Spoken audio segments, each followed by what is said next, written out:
Good morning everyone. अभी हाल ही में बहुत सारे आर्टिकल पब्लिश हुए हैं जिसमें ये बोला गया है कि म्यांमार की तरफ से लड़ाकू विमान भेजे गए थे इंडिया म्यांमार के बॉर्डर में, जिसमें उन्होंने बॉम्बिंग की है। जिसमें ये बोला गया है कि जो उनकी चिन नेशनल आर्मी है उनके खिलाफ उन्होंने बॉम्बिंग की थी, जिसमें 3 लोगों की मौत हो गई है। जो ये बॉर्डर है वो हमारे एक स्टेट है मिजोरम की बात करूं तो मिजोरम और म्यांमार का जो बॉर्डर है उसके करीब ये सारी घटना हुई है। अगर मैं इसमें देखूं म्यांमार से हमारे हुए जो सटे हुए जो हमारे स्टेट हैं, अगर मैं उनकी बात करूं तो म्यांमार से जो हमारे सटे हुए स्टेट हैं उसमें हम अरुणाचल प्रदेश आता है, अरुणाचल प्रदेश, नागालैंड, इसके बाद हमारा जो मणिपुर है और मिजोरम, 4 स्टेट जो हैं म्यांमार के साथ हमारी बॉर्डर साझा करते हैं। तो इस तरीके से हम देख सकते हैं और हमारी बहुत लंबी बाउंड्री म्यांमार के साथ में लगती है। तो यहाँ पे इस वाले क्षेत्र में क्या हुआ है कि उनका एक बेस कैंप बना हुआ था चिन नेशनल आर्मी की, अगर मैं बात करूँ तो यहाँ पे जो म्यांमार की सेना है उन्होंने आक्रमण किया है, क्योंकि हमारे और म्यांमार के बीच में ये अंडरस्टैंडिंग है कि हमारे बॉर्डर के आसपास कोई भी इस तरीके से जो संगठन है वो नहीं पनपेगा। क्योंकि हमारी जो, अगर मैं यहाँ की सिक्योरिटी की बात करूँ, हमारे बहुत सारे डेवलपमेंट के प्रोजेक्ट चलते हैं नॉर्थ ईस्ट वाले रीजन में, तो इनकी सहूलियत के लिए भी हमारे लिए बहुत इंपॉर्टेंट ये हो जाता है कि हमारे जो बॉर्डर्स एकदम सिक्योर रहें। हमारी ये अंडरस्टैंडिंग है म्यांमार के साथ में कि इस तरीके से कोई भी घटना नहीं देखने को मिले। इस तरीके से हम देख सकते हैं और यहाँ पे लगातार इसमें जो आर्टिकल हैं पब्लिश हो रहे हैं, इस तरीके से हम देख सकते हैं। इसके बाद अगर मैं बात करूँ तो क्या होता है कि म्यांमार के फाइटर जेट बुधवार को, मतलब आज ही आए थे, विक्टोरिया की बमबारी की है। इसके बाद हमने ये देखा है कि जो मिजोरम से सटा हुआ जो इलाका है, जो गांव है, वहां पे बमबारी की गई है, जिसमें 3 लोगों की मौत की खबर आ रही है। जो ये जेट्स भेजे गए थे वो चिन नेशनल आर्मी है उनके खिलाफ जो हेडक्वार्टर पर हमला करने के लिए भेजा गया था, जो म्यांमार का सबसे ताकतवर संगठन है।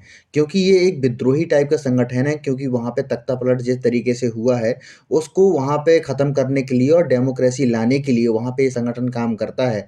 जिसमें अभी तक हमने देखा है कि बहुत सारे लोगों की इसमें मौत हुई है। अगर मैं बात करूं म्यांमार की, म्यांमार के जो आर्मी है, आर्मी ने वहां पे तख्ता पलट किया था, जिसके बाद वहां के बहुत सारे लीडर को जेल में डाल दिया था। उसके बाद हमने ये देखा कि लगातार जो ये प्रोटेस्ट कर रहे हैं लोग, उनके खिलाफ बहुत ज्यादा क्रुएल्टी बरत रही है वहां की आर्मी। क्या होता है कि अगर मैं मिजोरम और म्यांमार की बॉर्डर की बात करूं तो उनके बीच में एक नदी बहती है, तियाऊ नदी। तो ये जो पूरी घटना हुई है, क्या होता है कि अगर मैं बात करूं, ये एक अंतर्राष्ट्रीय सीमा है। क्योंकि अंतर्राष्ट्रीय सीमा उसको कहते हैं जो दो देशों के बीच लगने वाली सीमा होती है, उसको अंतर्राष्ट्रीय सीमा कहते हैं। तो ये जो पूरी घटना हुई है, मिजोरम जो भारत का स्टेट है और म्यांमार के बीच में ये पूरी घटना देखने को मिली है। इस तरीके से हम देख सकते हैं। अगर मैं इसकी बात करूं, भारत और म्यांमार के बीच में जो पूरी बाउंड्री लगती है, अभी मैंने आपको बताया था भारत के 4 स्टेट इससे बाउंड्री साझा करते हैं, जिसमें आपका अरुणाचल प्रदेश आएगा, नागालैंड आएगा, उसके बाद जो मणिपुर है और मिजोरम, 4 स्टेट जो है म्यांमार के साथ में बाउंड्री साझा करते हैं। और इसमें हमारी 1624 किलोमीटर की जो बाउंड्री है उसके साथ साझा होती है, जो हमारी बहुत लंबी बाउंड्री है। अगर हमें नॉर्थ ईस्ट में कोई भी अनस्टेबिलिटी नहीं चाहिए तो हमें म्यांमार के साथ में अच्छे रिलेशन हमेशा बना के रखने ही पड़ते हैं। हमने ये देखा था कि फरवरी 2021 में म्यांमार में तख्ता पलट हुआ था, जिसमें हमने ये देखा कि वहाँ के जो सबसे बड़े नेता थे आंग सांग सूकी समेत बहुत बड़े नेताओं को उन्होंने जेल में डाल दिया था। और हमने बाद में ये भी देखा कि जो आंग सांग सूकी हैं, आंग सांग सूकी को 33 साल की सजा सुना दी गई है कि वो अब तो आजीवन कारावास में ही रहेंगे। अगर मैं बात करूं तो जो ये काम करता है, अगर मैं चिन नेशनल आर्मी की अगर मैं बात करूं तो ये पीपल्स डिफेंस फोर्स के अंडर में काम करता है। जो इनको फंडिंग है, जो सारी चीज़ें हैं, यही प्रोवाइड करता है। इस तरीके से हम देख सकते हैं। अगर मैं कैंप विक्टोरिया की बात करूं, देखिए कैंप विक्टोरिया जो है एक सशस्त्र समूह है। ये बहुत ज़्यादा इसमें लोग भी शामिल हैं और इनके पास बंदूकें हैं, गोला हैं। इस तरीके से हम देख सकते हैं और उनकी जो आर्मी आर्मी को टारगेट करते हैं, उनकी आर्मी को मारते हैं। इस तरीके से हम देख सकते हैं। तो ये एक फॉर्मूला ये होता है कि आप लोग अपनी आर्मी को क्यों मारोगे। क्योंकि अगर आपकी आर्मी ही अगर आपके खिलाफ खड़ी हो जाए, वहाँ पे आपको मारने लगे, तो फिर कोई भी जो जनता होती है वो किसी तरीके से आर्मी में शामिल होने लगती है। इस तरीके से हम देख सकते हैं। अगर मैं कैंप विक्टोरिया की बात करूं तो ये पीपल्स डिफेंस फोर्स के बैनर तले काम करता है और म्यांमार में लोकतंत्र को पुनः लाने के लिए काम कर रहा है। विद्रोही समूह के साथ सेना से लड़ रहा है। और इसका जो प्रशिक्षण है, क्या होता है कि ये पूरा जो प्रशिक्षण ले रहा है, प्रशिक्षण जो शिविर इसके काम करते हैं, भारत और म्यांमार की सीमा में, मिजोरम की सीमा के पास ये काम करते थे।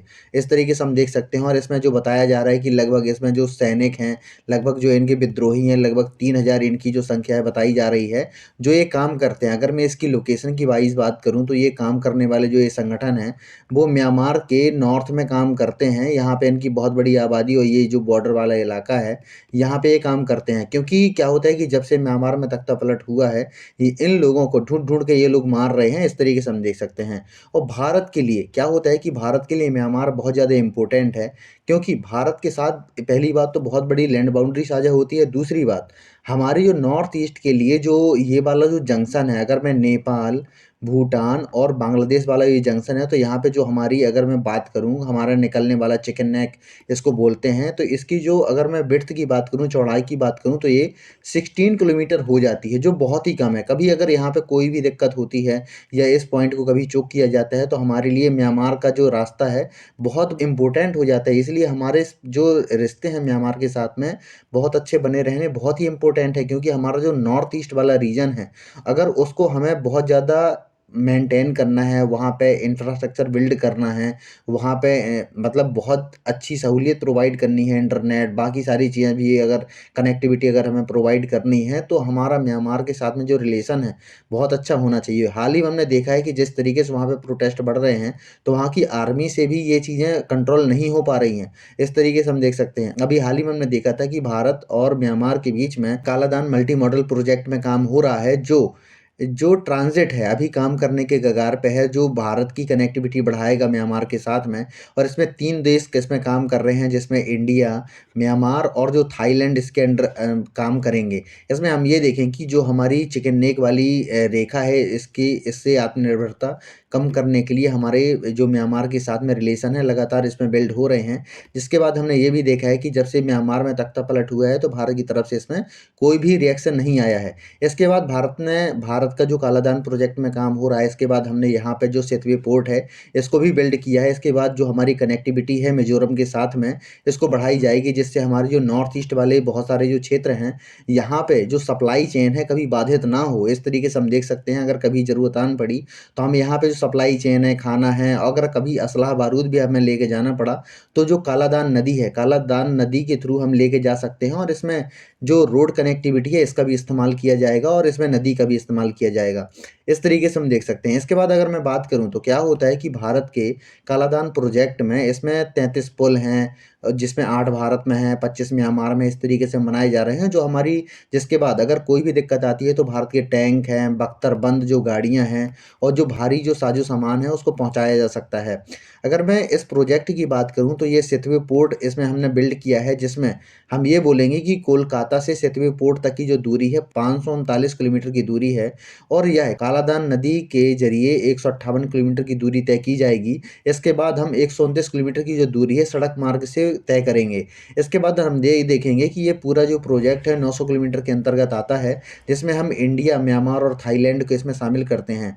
इसके बाद हमने ये देखा है, जब से वहाँ पे तख्तापलट हुआ है, वहाँ पे बहुत ज़्यादा प्रोटेस्ट हुए हैं। उसके बाद हमने ये देखा है कि म्यांमार की आर्मी ने लगभग 3000 से ज़्यादा लोगों की उसमें डेथ हुई है और लगभग 8800 से ज़्यादा, यहाँ तक कि लगभग 10,000 जो लोग हैं उसमें इंजर्ड हुए हैं।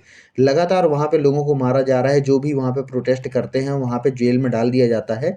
इस तरीके से हम देख सकते हैं। और यहाँ पे हमने इसके बाद हमने ये भी देखा कि जो आंग सान सू की हैं, आंग सान सू की को यहाँ पे अभी 7 साल की जो सज़ा है बढ़ इंक्रीज़ की गई है, जिसके बाद इनकी जो टोटल सज़ा है, जो 33 साल हो चुकी है। इस तरीके से हम देख सकते हैं। इसके बाद हमने ये देखा है कि आप बोलेंगे कि जब इतना सारा चीज़ें हो रही हैं, तो भारत उसके खिलाफ बोलता क्यों नहीं है? देखिए, हमारे क्या होता है कि हमेशा जो इंटरनेशनल रिलेशन में हमेशा ये होता है कि हमेशा कोई देश क्या करता है उससे हमारा मतलब नहीं होता। हमारे जो नेशनल इंटरेस्ट हैं, वो इसमें हमेशा हावी रहते हैं। जो हमारे देश के लिए इम्पोर्टेंट होता है, जो हमारे देश के लिए अच्छा है, जो हमारी ग्रोथ के लिए अच्छा है, जो हमारे लिए फ़ायदेमंद है, वो हम वही चीज़ करते हैं। अगर यहाँ पे तख्तापलट हुआ है, इसके बाद भी हम यहाँ पे नहीं बोलते, इसका दूसरा कारण ये है कि हमारी बहुत बड़ी जो लैंड बाउंड्री है, वो म्यांमार के साथ साझा होती है, इसलिए हमारा बोलना बनता भी नहीं है। अगर हम बोलते हैं, तो हमारी जो नॉर्थ ईस्ट वाला रीजन है, यहाँ पे दिक्कत हो सकती है। इस तरीके से हम देख सकते हैं, जो हमारा प्लान होता है, बहुत आगे देखने के लिए होता है। इस तरीके से हम देख सकते हैं तो हाल ही में क्या हुआ था कि म्यांमार के खिलाफ एक रेज़ोल्यूशन आया था, जिसमें हमने एब्सटेन किया था, उसमें हमने कोई वोटिंग नहीं की थी। इस तरीके से हम देख सकते हैं। अगर मैं म्यांमार की बात करूँ तो म्यांमार एक आसियान कंट्रीज़ है।